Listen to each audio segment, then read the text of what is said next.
Asteroid of fear.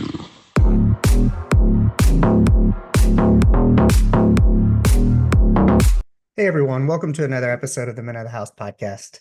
And on today's episode, we have Mariela DeSantiago. I hope I said that right, or close at least. And today we're going to talk about motherhood, entrepreneurship, the challenges of being a stay-at-home mom, all that entails. And so this is especially for the female listenerships, but also for our male counterparts, so we can learn better how to support our significant others, especially once children start becoming involved. It changes everything. How are you doing today, Mariela? I'm great. Thank you so much for having me. I'm excited to be here.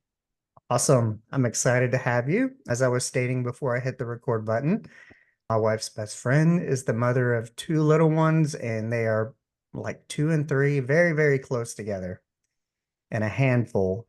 And with the husband being an entrepreneur and working quite often, she's often left kind of isolated, stay-at-home mom to deal with everything. So that was definitely one of my motivations in booking you through Podmatch and having this conversation, because I get to hear the struggles firsthand. And I think it's a very important topic. And we as men, I think, can learn a thing or two on what our counterparts are feeling and how to best support them. But start off giving us a little bit about your background and kind of how you ended up in this space and how we ended up in front of each other talking about this topic. Yes, so I had my son back in 2022. I was a special ed teacher up until I had him. And then after having him, my husband and I decided that it was just best for me to stay home. It was what I wanted to do. Also, just with the financial aspects of childcare and me not wanting to go that route, it made sense for us. We were able to do it, and I'm so, so happy. I know that not every mom wants to do that, and sometimes it does have to be you have to weigh the pros and cons, right? Are you making more financially to justify not staying home if you want to go to work, or vice versa? So, everyone has to do what's best for them. But in my case, I wanted to do this. This is my full-time job, I guess you can call it. It's more than full-time, it's my everyday job. It's your There are, life. yeah, there are no breaks. And even nap time. Nap time is like okay, I gotta hammer down and get through my checklist. But I'm sorry. So having my son, I really do not like the term stay-at-home mom, but I think that there is no other term that we really use right now that describes what we do. I like to call it raising a human, because that's what we're doing, is we're bringing our kids up to be good humans that participate in society, and we get to teach them values and morals and communicate the way that we feel is best, and not doing that in like a childcare or nanny or an au pair setting. So yes, from there, that was when I started my podcast called New Mom Talk Podcast, because I found that I was on Googling everything, anything and everything, you name it. And it is a lot for you to be sleep deprived, to be Mhm. feeding a little human every 2 hours, and to be Googling because you've never done this before. So I did that. And then I also was one of the first out of my friends to have kids. So I didn't have a mom community, and it can get lonely if you don't have that. So from there, I was able to connect with other moms through other mom groups. I have a mom group myself called Carlsbad Mom Crew, where I bring moms together, share resources, share local businesses and services that might be supportive for moms. So, in a nutshell, that is what I do. And it's a lot of fun. It's a lot of work. Now, was kind of so starting none of this was kind of on the radar. It was kind of like, okay, I'm going to become a stay-at-home mom, and this is kind of what we're choosing to do. And then as you kind of felt the strain of that, you were one of the people who, I think it takes a certain kind of person to open up and be vocal about it and maybe say, whatever's happening is not okay and it needs to change, and I have to figure out how to change it somehow, be it through a podcast or a mom group and whatnot. But you now, do you have a business around this, or do you have a business that's separate as well? So my business is I the business and then the two brands. And my two brands are my podcast and my mom group. So I do work on building those and I run it all. I'm a one-person team working on also expanding my mom groups. But yes, you made a very valid point that it wasn't something that was on the radar. Like I didn't intend to do any of this, but being that I had always worked from the age of Mhm. 15, I couldn't just sit home. Not that I'm sitting, but I couldn't not do anything. Like I needed my brain to do something. And I saw a problem, which is like I was on Google way too much. And then I was trying to figure out if these articles were actually credible people. And it was Yeah. too overwhelming. So I was like, I can't be the only person that is doing this. Like, I'm not the only mom that's on Google at all hours of the night. So I decided to find a solution by essentially providing those answers with guests that have that evidence-based knowledge to actually Mhm. say, here's what sleep training is, here's what you need to know, take what you will from it. Here's what you need to know about nursing, about feeding babies, about anything and everything, right? You're always on Google for, oh my goodness, like, am I doing something wrong? Should I be having my baby stay in their crib at 2 months? And I think when you are a first-time mom, you take in a lot of the information from other moms about like, this is what really worked for me. And so some Mhm. moms swear by that. And didn't like that because that there's not one answer to everything. Like my child has a very different personality from other kids his age and vice versa. So my kid was in his crib at 2 months. He wasn't in the bassinet. So I have to I like to just be able to provide the actual evidence-based information that somebody needs that can then allow them to make the decision for what works best for them. That makes So sense. Yeah. I think about it because we have a 21, a 20, and a 10-year-old. And so when you look at the difference of information from that many years ago, the internet resources available, and kind of what stuck out was what you said about this mom swears by this because it worked for them. Yes, that could be true, but at the same time, we're, like you said, we're raising little humans, little people to go out, and they're all very different. And so I think there is like some baseline of anything, like in health, there's some baseline evidence-based practices that are good. And then you can kind of make a decision and build from there, decide from there how you want to structure or proceed with contributing to the development of your child, I guess you could say.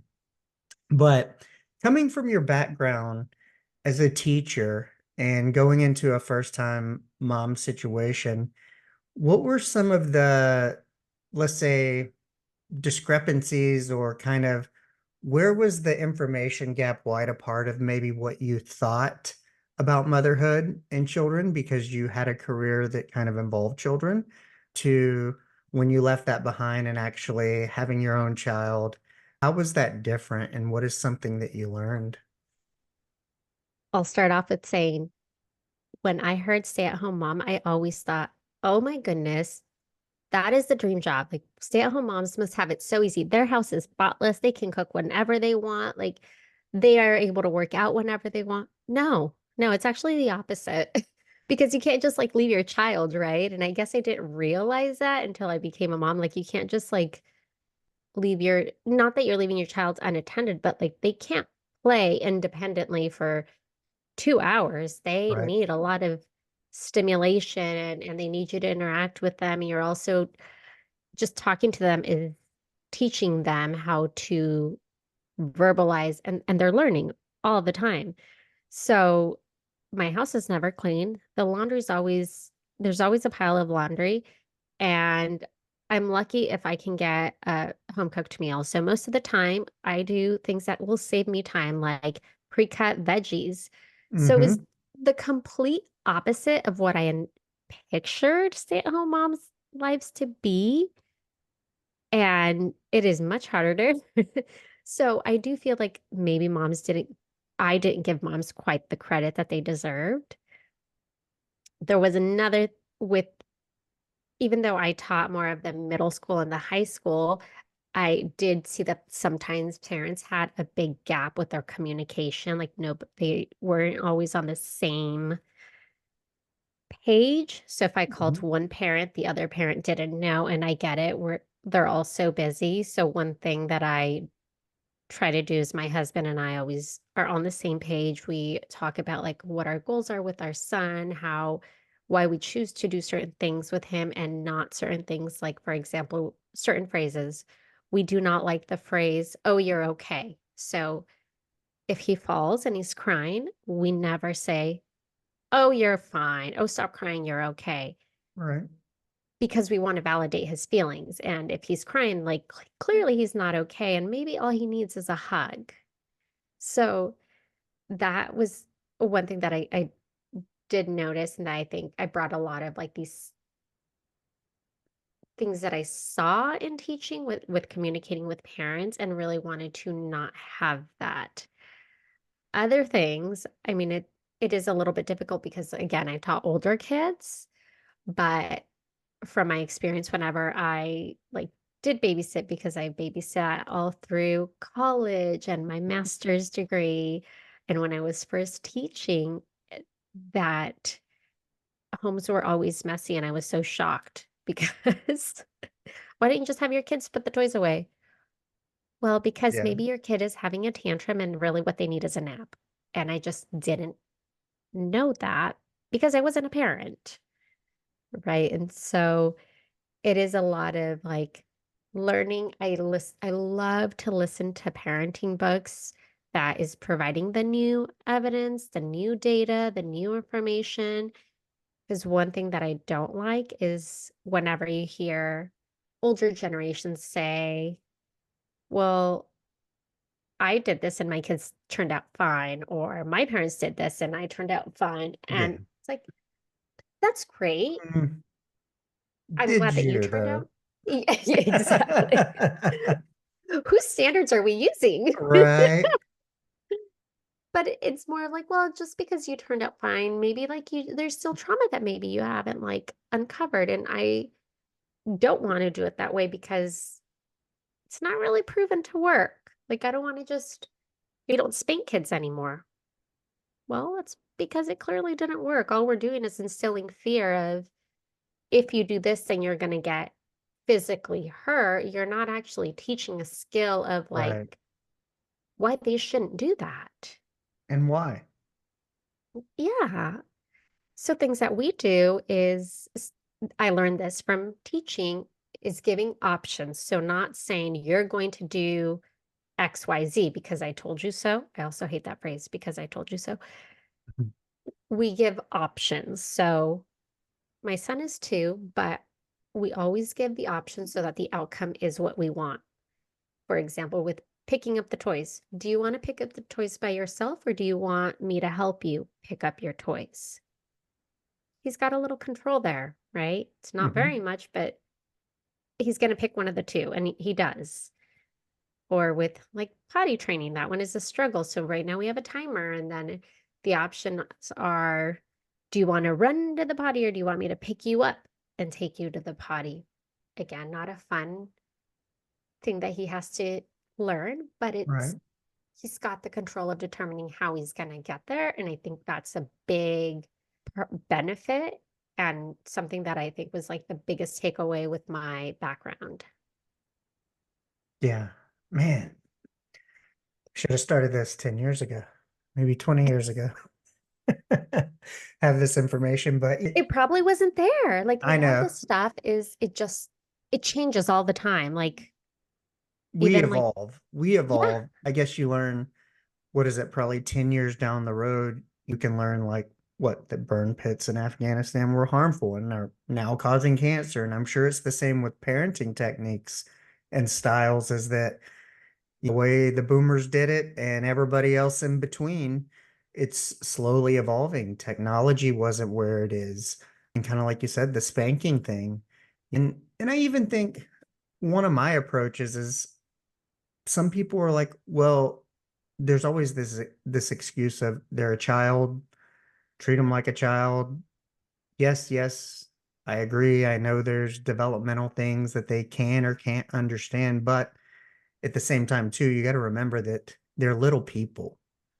This is what we're raising. Little people to grow up and hopefully be good human beings, productive, contribute, good thinkers, kind, loving, caring, compassionate for their fellow man.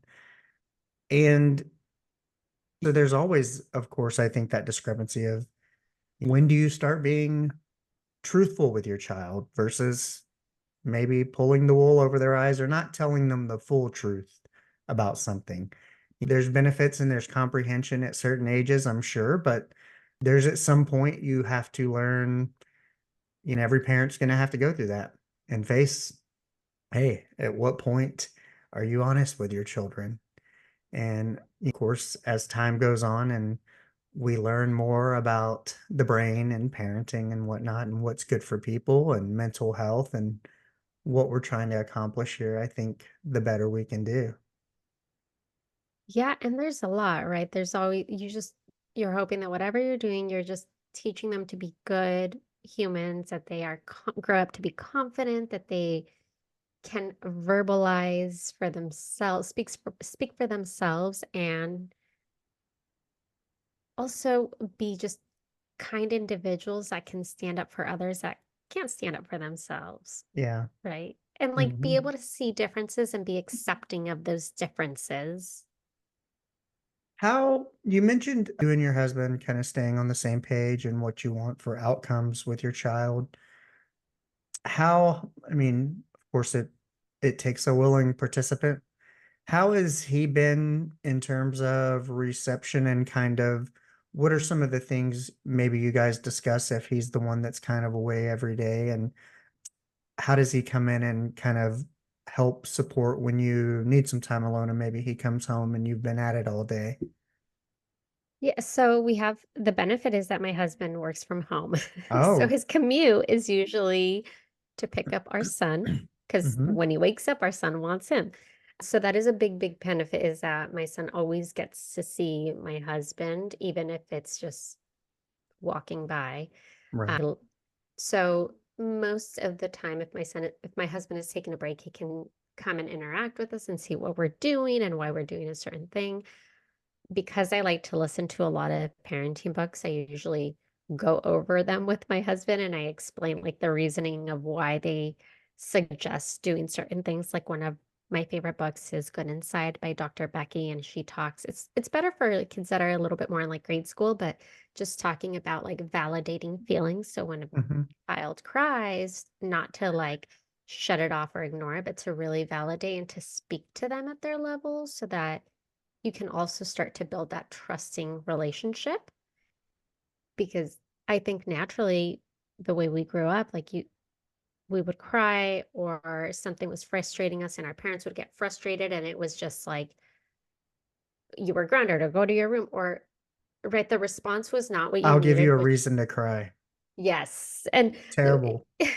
what you really needed was just your parent to hug you and to say, oh, that must have been really scary, or oh my goodness, you must feel really sad. How can I help you?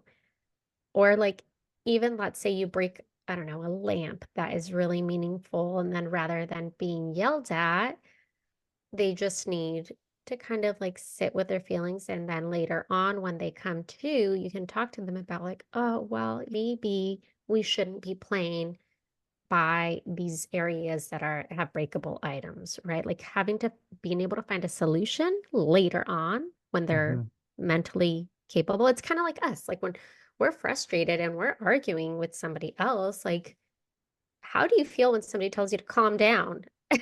Not calm. Right? That only makes you even more upset. But when you like have time to step away from that frustrating situation and can come back to and then really talk about this is how I felt, this is why, now let's find a solution. It's so different. Kids are the same. Like they're not much different. The only difference is that they literally have zero control over their daily life. Hmm. Yeah. And want it just like we do. Yeah. And just like us, learning to self-regulate when our day doesn't go as planned. What have been some of the ways that you kind of make time for some self-care in the midst of all this chaos? What tools do you enlist? I mean, I'm sure your husband's got to be a big help, but how do you kind of create some time, some self-care routines that kind of keep you going in the midst of all the craziness? Yes. So, as you know, running a podcast is a lot of work, right? And Yes. having a business is a lot of work. So, I do what I can during his naps, but every single day, my priority during his nap time is to get a 20 to 30-minute workout in. I do, whether that's biking, yoga, running, whatever it is, I make sure that that's something I fit in. And if the house is a mess, it's a mess. I'm not going to even touch it until later on that day because I know myself and I know that if I go and I do a load of laundry or fold laundry and do the dishes, but then my son wakes up and I didn't get a workout in, I'm not going to feel calm or like I was able to give something to myself. Like that workout for me is like my zen. It's my Hmm. time to be able to step away from everything and give myself what I need. But even aside from that, like I know the benefits of working out, right? It just makes you feel better. You're more alert. You are, you have more energy, which you need a lot of energy for a toddler. Oh my goodness. You do. Let me tell you, coffee does nothing, even at 3. I'll take a shot of espresso. Shots are also different now, right? So a Yeah. shot of espresso does nothing at 3. So there's that. But I also have family nearby that can help. And if you have family nearby, I highly recommend seek that support. So once a week, I'll have help from a grandparent for about 3 hours. Most of that time is actually for me to work, but it still then opens up my nap time to do a little bit more. Sometimes that means I'm going to do a 30-minute show or I'm going to watch Bridgerton today Yeah. or I don't know, Emily in Paris or maybe some trash TV and 90 Day Fiance, whatever. Like I just need a little break, right? So I kind of have to sit and determine like what is it that I need today? I also will let my husband know in advance if I want to go and get a pedicure that week. Like, hey, can we look at your schedule? When can you be done, let's say at 4, so that I can go and get a pedicure and then I'll have like everything ready for dinner and ask for his help on certain things. Like maybe I just need him to put the veggies in the oven or like turn the crock pot off or Right. you know, it's not just me. Like we're a team. We really support each other. And so if he can help me, he will. We will also, I mean, getting fresh air, that's really like our biggest thing. Like going to the beach. If I can just go to the beach, I mean, alone would be ideal, but even with my son, like that, I take that as self-care because it's not every day that I can just, I mean, I could, but it's not always a nice day to go to the beach. Right. And Now, then, did you learn to ask for help, or was it something that kind of comes naturally to you? Because I know that is probably like you had these preconceived notions of what a stay-at-home mom was. And so maybe you had this thought of, oh, a stay-at-home mom is the best job, the easiest job. I shouldn't need help with that. But to get that alone time, you kind of have to be vocal. And the reason I'm asking is I'm curious if it's generational, like, old school, like people are just more self-aware and are learning to ask for it. Hey, after you finish listening to this amazing podcast, be sure to give it a 5-star rating. Then go check out the other podcasts in the Podcast Connection Network, including my own, Magic and Metamorphosis. Check us all out. The link will be in the episode's description. That is a great question, and I had to learn. Like, Okay. I have always been very independent. I can do it all. Watch me do it all until I couldn't do it all. And I definitely had like a little bit of a breakdown and had to talk to my husband. And then it was like, okay, well, why don't you? That's when we came up with a solution of reach out to grandpa and have him come once a week. So now I'm able to text him and schedule, hey, I need you these dates. Can you do it or not? Same with grandma. I had to learn to do that. And then there's also, we have what I call a mom cafe nearby. It's a coffee shop that has like a on-site childcare Mhm. area for like 2 hours. So, you can go for a couple hours a day and sit in the coffee shop, do work while your child gets And you can still check watched. on them because they're there. Yes, you're literally on the same building. So I have to find Oh, options and that's find cool. like ways to have that help. But no, it did not come easy. And also, like, I think, yeah, it is a generational thing because I don't think our parents ever asked for that. But I think our society is so different with what we have to do, right? And with technology and the Mhm. way like people can get a hold of us at all hours of the day now through various forms. Whereas when we were growing up, like you could only reach your parents if they were at home Yeah. when the phone rang, right? It wasn't like me being at the museum and oh my gosh, I get this email from somebody and now I need to hop on a call. It's less stress. I think it was less stressful I then. turn all notifications off. I don't get any badges. And I learned that when I worked in a corporate job that especially if I was on vacation with my family and I would see, oh man, I got 27 emails. Oh my gosh, I got 100 and something emails that I'm gonna have to address. So at some point, especially once I left the job, I I don't have any notifications. If I want to know if somebody texted or emailed me, I will intentionally look because I'm 47 and it's, hey, when somebody called and you weren't home, you just weren't home. Yeah. And now we're literally accessible through like people even know when you're on social media.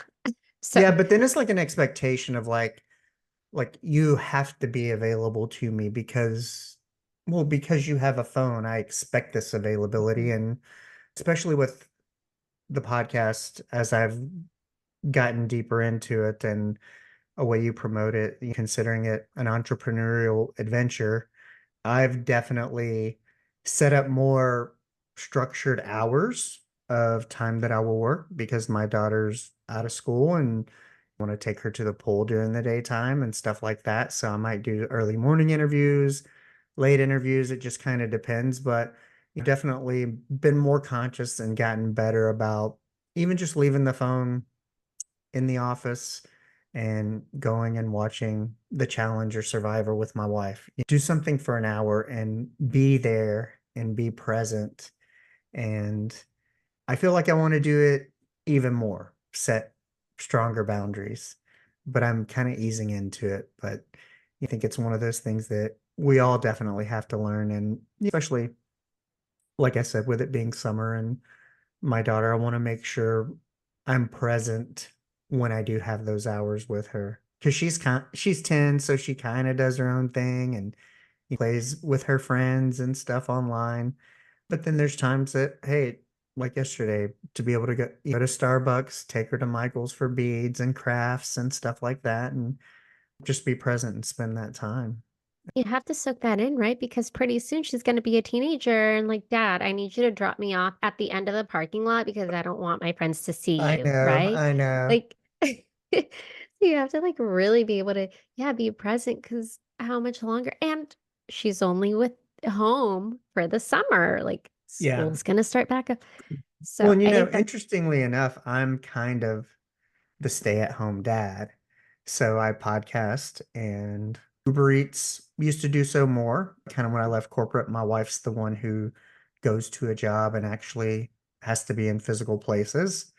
So I'm kind of the stay-at-home dad, and yes, it is very difficult. Man or woman, you learn that it's never ending, but I enjoy it. I enjoy being able to, my daughter's sick. I'm the one who goes and gets her from school. I'm the one who takes her to the doctor. I'm the one that stays home. And even at 10, not fully self-sufficient. She can do quite a bit of things, but you still got to check on them every couple hours to make sure they're okay because they're at that age. And with social media, it's a whole different thing. But yeah, I would say, I don't know. Kind of like you said, maybe there should be a better term for what we call stay-at-home parenting. Um, Yeah. I mean, what we're doing is we're really raising humans, right? yeah, and it's kind of it's the most important job we'll ever have. Exactly, Yet, because that goes on to them and then impacting their lives and other people that surround them. yet It's somewhere it's in between, we kind of got away from this.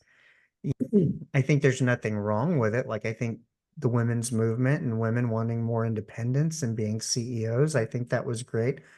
But then we kind of shifted where maybe we relied too much on the raising of our kids to be in a school setting as these things kind of merged and more women went into the workforce.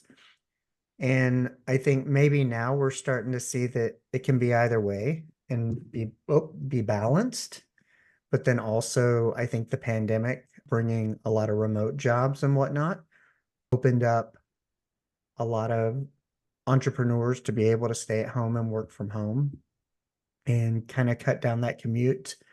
But I think we're just in a way better position between remote jobs and entrepreneurship that parents are actually having more of that opportunity to do more of the raising of their children by being around them more, by being in the house, by not having to go to an office, not necessarily having to send them to a school for 8 hours a day. What are your thoughts on that? Yeah, so I didn't wasn't a parent during the pandemic, but I did teach online and yeah, it was hard because there was a lot put on parents, more often than not, the mom from like a school Mm-hmm. perspective, like the first person I would call would be the mom, not the dad. And so now parents are working from home full time, but also having to keep an eye on the kids that are, like you said, not yet independent enough to really be able to complete all of the tasks without being guided, right? Like having somebody watch over them, not really watch over them, but be present in a room and say, hey, do you need a break? Maybe you need to step out for like 5 minutes, come back, and then get back into your workload. Mm-hmm. But it, Provide that structure that school provides kind of naturally.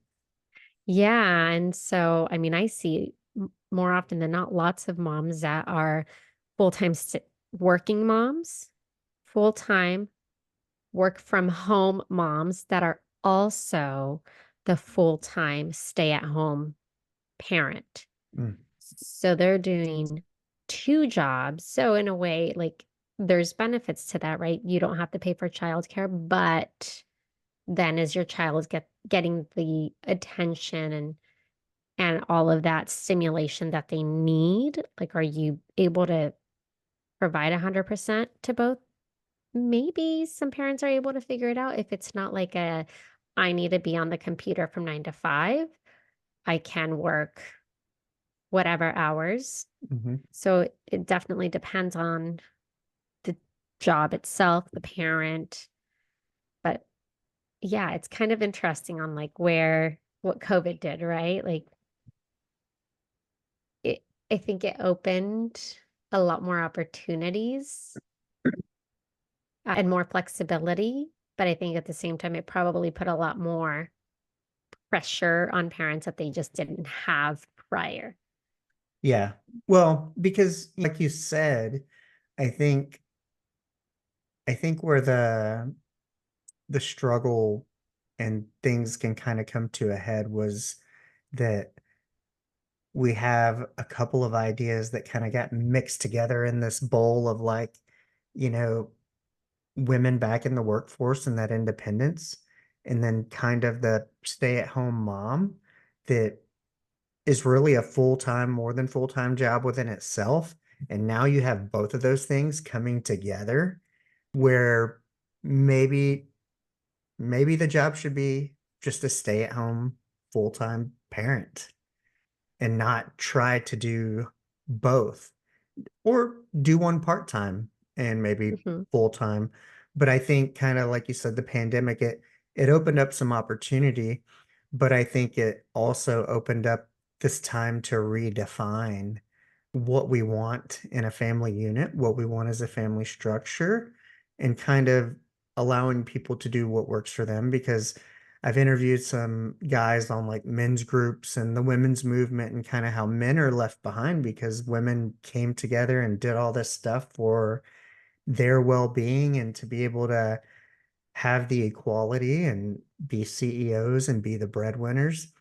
And men have kind of been left doing the same things we've always done, go to work and come home and contribute what we thought, but more is being expected out of men now, and we're expected to be there emotionally and contribute in the parenting, and not just in the way of I'm going to tell your dad when you're bad, but also in that emotional component. And especially me having all girls, it's definitely different in terms how you need to be emotionally as a father. And so I think we're in a very interesting time that we're starting to figure out maybe, hey, what's best? And it doesn't have to be one way or one idea. It needs to be what is going to provide the most love, the most abundance, the most opportunity, the most joy for each individual family unit. And as long as the family unit's okay and they're raising good humans, then that's what we should be striving for versus maybe some sort of system that we had set up from the way it's always been since the 40s. And it's taken on many different forms, and you definitely don't see as many stay-at-home moms as you used to. Growing up when I was a child, I mean, that was a whole thing. That's what a lot of women did. But that's changed, and I think it's continuing to change and hopefully trending in the right direction. Yeah, I mean, I've seen a statistic, I don't know the exact number, but Mhm. that just millennial fathers are much more involved and active in their babies' lives than like our parents' generation was. And that I think is super neat to see because you see millennial dads like changing the diapers and really like waking up in the middle of the night and doing the feeding, whereas I think historically that was not really a thing. You never really heard about dads changing diapers like when we were babies. And then you made another really good point about, yeah, like the change with stay-at-home moms back then. Well, I think there's a couple of things. One, now it's much harder to live off of just one income. But Mhm. But we made it two, that way. I don't know why. We did it to ourselves. and then two, that depending on who is the breadwinner, it's allowing more dads to be the stay-at-home parent because the wife or their partner is the one that's the breadwinner. And that's great and it's okay. I think one downside though is that a lot of groups do tend to focus on just like the moms, Mhm. and we tend to leave out the dads that stay home that can also partake in those activities. Like, hey, I have a 2-year-old, like, but I'm a dad. Can I Can bring I them have to coffee this? too? Yeah, have coffee and bring my kid to the sensory class, which in my group I say, yeah, any caretaker is allowed. Yeah, that's Definitely. I know, I think at one time, I don't know if it was maybe it was on like TLC or something, but I feel like it was a group of dads out of Austin and it focused on a group of like maybe 3 or 4 stay-at-home dads. It was Hmm. interesting. It's been a while though. It is still kind of like whenever you hear stay-at-home dads, I think we're still a little bit like, oh, Yeah. like it's starting to become a little bit more like you're not the only one that I know. I know a few. Yeah. Well, yeah. And I think about that kind of point of kind of like what you said, like, you know, I mean, yes, we're all a dad or we're all a mom, and that's kind of how we're defined. And then you just add that little bit like stay at home and it kind of changes it like to a different degree. Or even if you thought like, even if you thought of in the context of you're talking to somebody and you're talking to a couple, well, what do you do? I do this and I do this, and our child goes to daycare and we pick them up and kind of co-parent, and that's so normalized. But yet, if you were talking to my wife and I said, well, I'm a stay-at-home dad, it automatically like kind of shifts this focus to it that it seems so weird or less than normal than two people working and Hmm. letting somebody else raise their child. Or Um, you're just a stay-at-home parent, like, oh, then yeah, you don't that work hard, you don't do very much. What we all do, right? There's so much that goes into raising a kid and the amount of information that you need to know. And if you are actively seeking that information yourself too, like you're yeah. still always learning and gaining the skills that you need to become a better parent.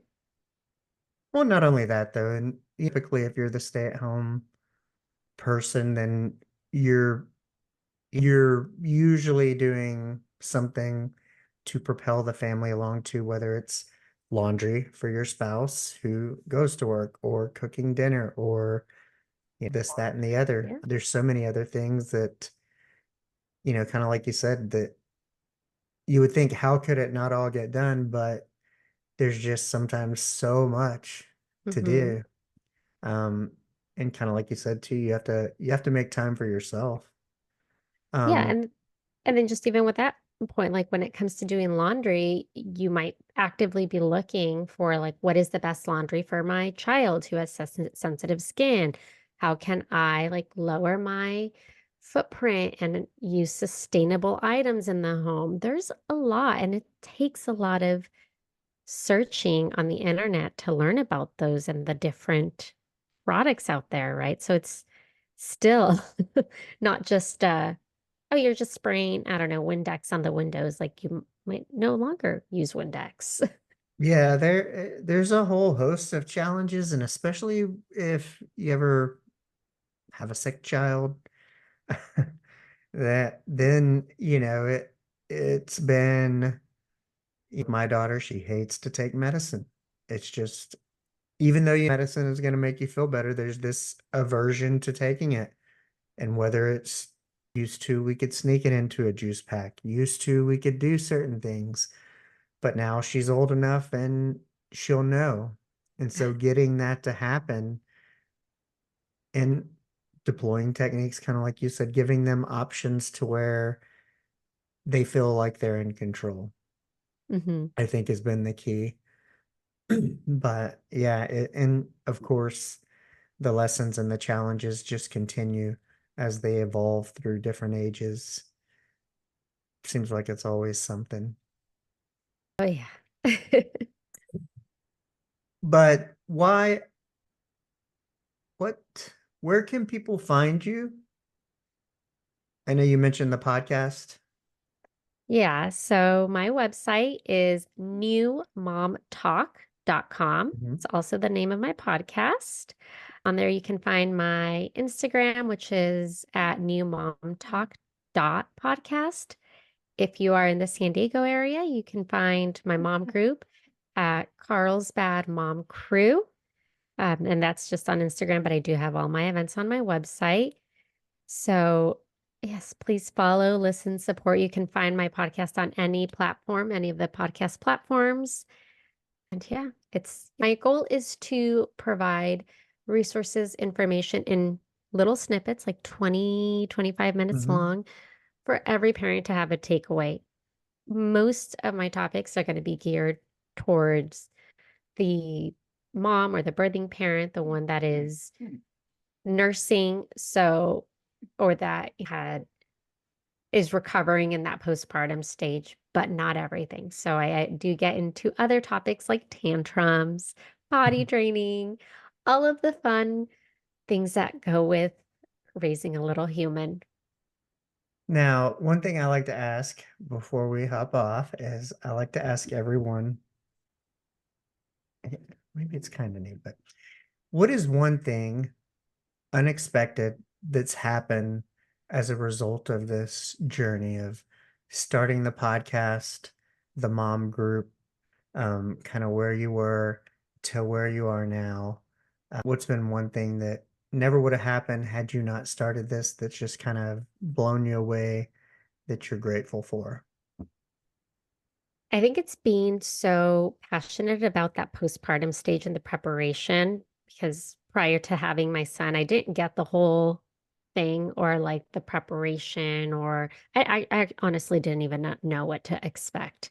I didn't understand this whole, like, I didn't find pregnancy enjoyable. Had an easy pregnancy. Did I enjoy it? Not really. There were a lot of things I couldn't do, but Mhm. since having my son creating, which led to the creation of my podcast, which led to the creation of my group, has really led me to be passionate about providing just the resources and the connections to help moms out about really preparing for the postpartum stage and not to forget about themselves, and to set boundaries and be okay with asking for things like, maybe instead of asking for a onesie, ask for like money that can go to pay towards a postpartum doula or a meal train, or maybe have somebody come to your house and do your hair. Just, you can't forget about taking care of yourself because that's going to make you feel better, which will then allow you to do a better job of parenting. We often forget that, right? Like our generation, our parents always forgot about taking care of themselves and Yeah, everything was about us. And I think we need to shift that. We are also humans and they need to see that we're taking care of ourselves. man. Yeah. That's definitely evident kind of in what you said that there was this mental attitude of, hey, it's no longer about you. Nothing's about you. Don't take care of yourself. Don't worry about yourself. But the reality is we've started to learn that the more a parent or caretaker can take care of themselves, the better care they're going to provide, whether it's to their child, a spouse with an ailment, maybe they're the caretaker for a grandparent or a parent. Because I've had quite a few interviews with caretakers lately, and it's definitely the theme. And same with parenthood is, especially if you're a couple, try to make some time, give each other some time and space for filling your own cup so you can come into your relationship with your partner and your parenting style on point or as your best self. It definitely makes a difference. But Yeah. Gotta have that self-care, right? that's one of the biggest things of the podcast is kind of talking about that self-care and really learning to not feel guilty about it. And if you need help, vocalize it and ask for it. Hence, one of my questions is that something you're natural at? Um, you know, my wife can be naturally bossy, so but sometimes you still got to ask for help. And I think as men, to understanding what your partner might be going through and what they need as well is definitely key to making it work and making it successful. And then, of course, I think making time for each other as well. It's not a marriage counseling session, but I'm sure that's another part of the parenting piece is ensuring that you and your partner have a little bit of downtime together. You have to make time for it. We do. Once a month, we have a date night or a day date. And that'll get better as time goes on and the child can do more things on their own. And of course, it's hard sometimes, even if you have the time. You kind of just want to relax or be lazy. Yeah, yeah. And your date can be, I don't know, at home just watching a show together. Yeah. Well, thank you for coming on today, and I will update the show notes and whatnot for Podmatch to let you know the link, the release date, but should be early July, couple Great. weeks from now. All right. Well, thank you so much for having me. And when it does come out, if you don't mind sending me a cover of your podcast and the link, Yes. then I'll put it on my website as well. Awesome. Well, thank you so Or- much. I look Thank forward to you. getting this out to my wife's best friend. Yeah. For Well, have sure. a great summer. Enjoy time with your daughter. All right. Thank you. Bye-bye. Bye. Well, that's a wrap. I hope you enjoyed the conversation. Please remember to rate, review, and subscribe wherever you get your podcasts from. Remember, go out and be the person that you want to meet.